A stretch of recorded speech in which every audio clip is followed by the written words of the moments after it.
ও মুসলমান, জেনে রাখবেন এই পৃথিবীতে আল্লাহ দ্বীনের প্রচার হয়েছে যে জিনিসটার মাধ্যমে, দুইটা জিনিসের মাধ্যমে। কয়টা? এক নম্বরে হলো আল্লাহর কালাম কোরআনের আকর্ষণী। পৃথিবীর প্রথম মানুষ আল্লাহর দ্বীন গ্রহণ করেছে, বলে সুবহানাল্লাহ। আর দুই নম্বরে যে জিনিসের মাধ্যমে পৃথিবীর ঐতিহাসিকবিদেরা অবাক হয়ে যায়, আল্লাহ রাসূল আল্লাহর দ্বীনের দাওয়াত দিলেন 11 বছর। কত বছর? মক্কার জীবনে আল্লাহর দ্বীনের তাবলীগ করা, দাওয়াত দেওয়া সম্ভব হলো না। জালিমেরা অত্যাচার করে, রাস্তায় বার হইলে পাথর মারে, গালি দেয়। সাহাবায়ে কেরাম নির্যাতিত হওয়া শুরু হলেন। আল্লাহ রাসূল বলে দিলেন, ঘর থেকে বাইর হয় না। আবার ঘরের মধ্যে দেখান দুইজনে তিনজনে মিলে মিলে একটা জায়গায় জামাতে নামাজ পড়েন। আল্লাহ রাসূল আল্লাহর ঘরের কিনারে আসা ছেড়ে দিলেন। এই অবস্থা চলতেছে, দ্বীনের দাওয়াত দেওয়া সম্ভব হচ্ছে না। সর্বশেষে যখন সিদ্ধান্ত নিল জমিন থেকে বিদায় করে দিবে, সেই দিন আল্লাহ রাসূল সাল্লাল্লাহু আলাইহি ওয়াসাল্লাম আবু বকরকে সঙ্গে নিয়ে মক্কা ত্যাগ করলেন। এর আগে মুসলমানেরা গোপনে গোপনে জন্মভূমি মক্কা ত্যাগ করে চলে গেলেন মদিনাতুল মুনাওয়ারায়। সেই সময় মুসলমানদের সংখ্যা হলো 250। কতজন? এবার মদিনায় চলে গেলেন। যাওয়ার পর সেখানেও আল্লাহর দ্বীনের দাওয়াত পরিপূর্ণভাবে দিতে পারতেছেন না। একদিকে জালিমেরা, ইসলামের দুশমনেরা এসে হাজির হয়ে গেছে বদরের প্রান্তে, আবার কোন সময় উহুদের প্রান্তে, কোন সময় তবুকের ময়দানে, কোন সময় খান্দকের ময়দানে। এদের প্রতিরোধ করতে হচ্ছে, প্রতিবাদ করতে হচ্ছে, আটকাইতে হচ্ছে। আর আরেকদিকে আল্লাহর দ্বীনের দাওয়াত দিতেছেন। দাওয়াত দিলেন 11 বছর। কত বছর? পৃথিবীর ঐতিহাসিকবিদেরা অবাক হয়ে যায়, কি জিনিসের আকর্ষণে এত তাড়াতাড়ি আল্লাহর দ্বীন ইসলাম পৃথিবীর কোনায় কোনায় গিয়ে পৌঁছে গেল। এত তাড়াতাড়ি মানুষ কি জিনিসের আকর্ষণে আকর্ষিত হয়ে আল্লাহর দ্বীনকে গ্রহণ করলো। তারা বিশ্লেষণ করে করে গিয়ে খুঁজাইয়ে গিয়ে দেখে দুইটা জিনিসের আকর্ষণে। একটা হলো আল্লাহর কালাম কোরআনুল কারীমের আকর্ষণে, সুবহানাল্লাহ। আর দুই নম্বরে সেই দিন যারা আল্লাহর দ্বীনের দায়ী হয়ে দ্বীন কায়েমের সংগ্রামে ইসলামের ঝান্ডা নিয়ে হাতে নিয়ে রাস্তায় নেমেছিল, তারা ছিল যুব সমাজ। সুবহানাল্লাহ বলেন। তারা কারা? আল্লাহ রাসূলের সঙ্গের সাথে যারা ছিলেন সাহাবায়ে কেরাম রিদওয়ানুল্লাহি তাআলা আলাইহিম আজমাইন, তাদের বয়স ছিল 18 বছর, 22 বছর, 23 বছর, 24, 25, 30, 32 বছরের ঊর্ধ্বে কম সংখ্যক মাত্র কয়েকজন সাহাবী ছিলেন যাদের বয়স ছিল 40-50 বছর। বাকি সকলের বয়স ছিল 30 থেকে 35 বছরের ভিতরে। সুবহানাল্লাহ বলেন। এর জন্য আল্লাহ রাসূল বলছেন, আল্লাহর দ্বীনের সবচেয়ে বিরোধিতা যারা করেছে তারা ছিল বুড়া মানুষ। কি মানুষ? Abu Jahl, Abu Lahab, Utba, Mughira, Abu Sufian.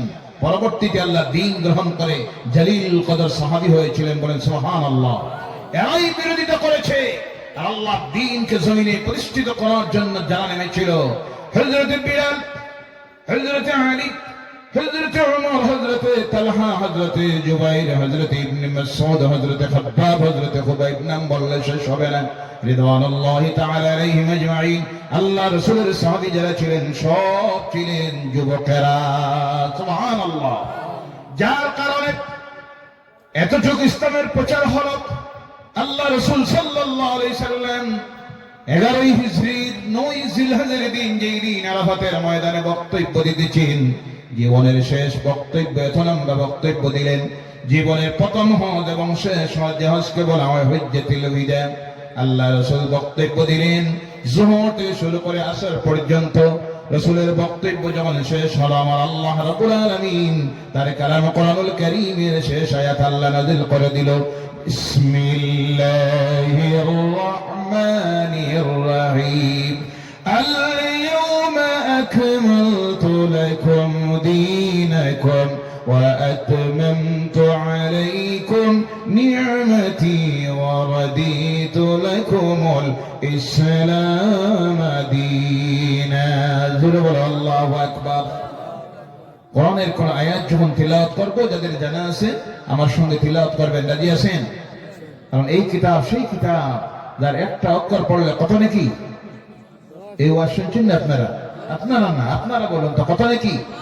10 নাকি। সুবহানাল্লাহ বলেন। দুনিয়ার কোন কিতাব আছে? জি। আর একটা কিতাবের নাম বলুন যেটার একটা অক্ষর পড়লে 10 টা নাকি নাই। সুবহানাল্লাহ বলেন। কি নিয়ামত পাইলাম, কি নিয়ামত পাইলাম। শুধু 10টা নেকি না, একটা অক্ষর আল্লাহর কোন বান্দা বান্দি মুমিন মুমিনা যখন তিলাওয়াত করে আমার আল্লাহর পক্ষ থেকে তার প্রতি 10 বার রহমত নাযিল হয়ে যায়। আর জোরে বলেন সুবহানাল্লাহ।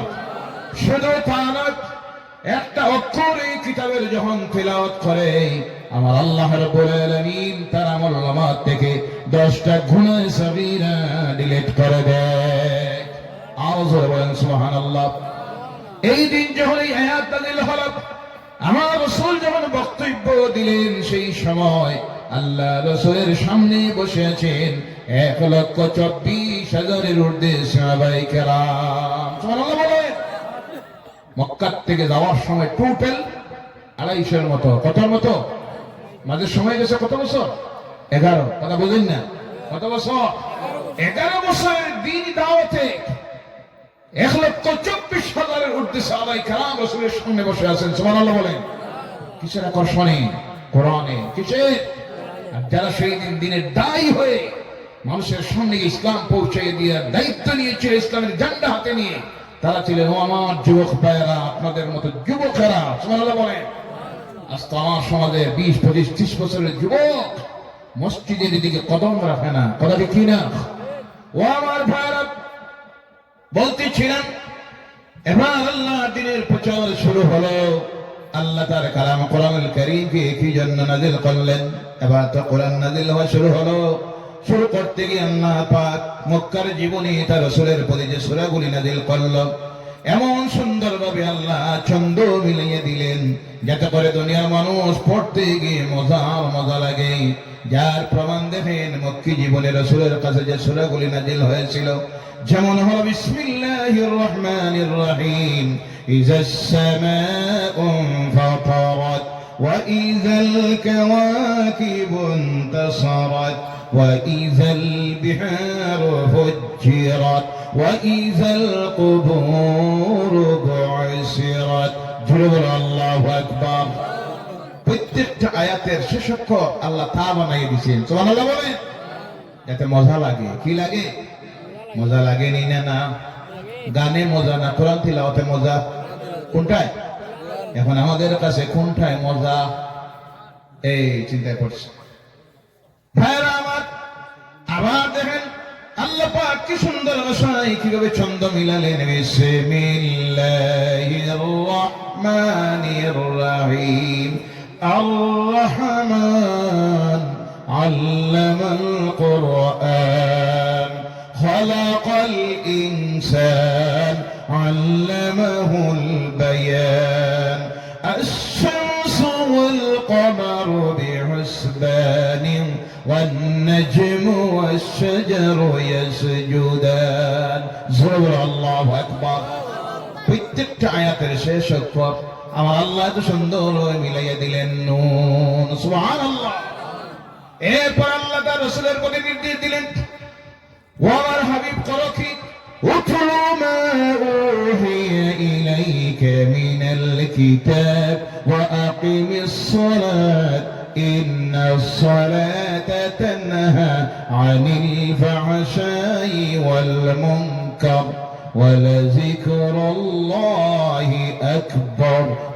আল্লাহু আকবার। উঠবেন না, ধৈর্য ধরে বসুন। কিছু সময়ের ভিতরে আলোচনাকে শেষ করবো ইনশাআল্লাহ। বলেন ইনশাআল্লাহ।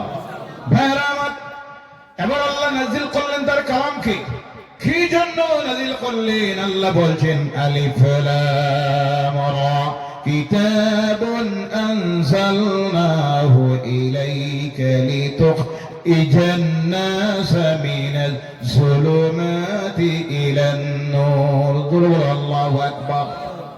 এই কোরআন আপনার প্রতি নাযিল করেছি, এই জন্য নাযিল করেছি যাতে করে এই কোরআনের মাধ্যমে দুনিয়ার মানুষকে অন্ধকার থেকে আলোর দিকে যাতে টেনে টেনে বাইরে করে আনতে পারে। বলো সুবহানাল্লাহ। কোরআন এসেছে পৃথিবীর অন্ধকার থেকে আলোর দিকে মানুষকে টেনে বাহির করে আনার জন্য। প্রশ্ন আসছে, আলোটা কোনটা? ওই আলো নাকি? এই আলো নয়। লাইট নিভে গেলে যে অন্ধকার, সেই অন্ধকার নয়।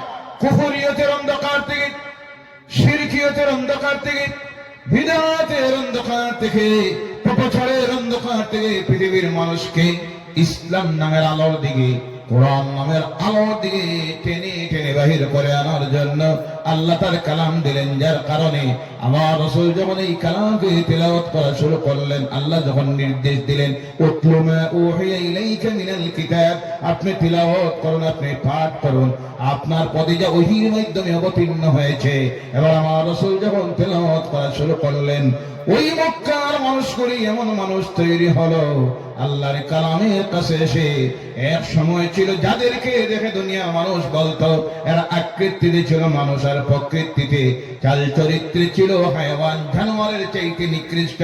এমন মানুষ তৈরি হলেন যাদের সার্টিফিকেট আল্লাহ তার রাসূলের জবান দিয়ে দিলেন, আসহাবিকান নুজুম, বল সুবহানাল্লাহ, আসহাবিকান নুজুম ইহতাদাইতুম ইহতাদাইতুম। রাসূল, আল্লাহ রাসূল বললেন আমার সঙ্গের সাথে যারা, ওই যে আমার সাহাবী যারা, এরা হলো আকাশের নক্ষত্র স্বরূপ। সুবহানাল্লাহ বলেন।